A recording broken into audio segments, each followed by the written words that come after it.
Yo, so I'm just sitting here chilling, before I head into the gymnasium to start off my exercise for the day.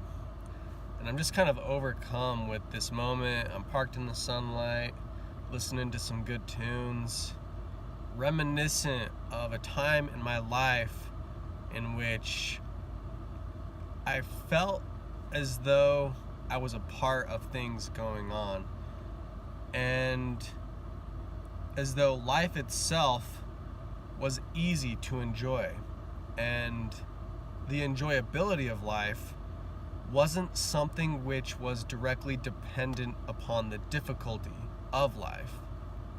And that's something that I want to talk about and touch upon today, is that life itself, the enjoyability of it, isn't determined by the difficulty of it.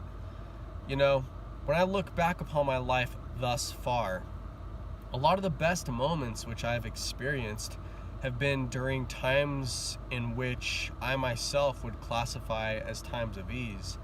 And you might say, well, of course, those times of ease are the times of comfort in your life, right?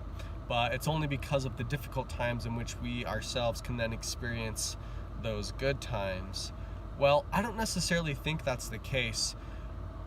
I once wrote a poem about how you don't necessarily need ugly to experience beauty. You just need different forms of beauty to know beauty. You don't necessarily need difficulty to experience ease. You just need different moments of ease. And then in this, you can experience a broad variety of ease and calmness across your life. And in the difference between these good moments, you can experience other good moments, but you don't necessarily need bad moments to know the good and the joy. And I like to compare it to water. A lot of people say, if it's not hard, it's not worth it. Well, you know what I mean? Our entire life requires water. Our existence, this place, the fluid motion of water itself is what turns the world, for us at least, because without it we would be non-existent. And if we look at the nature of water, it just flows and it just glides and it just flows downwards and,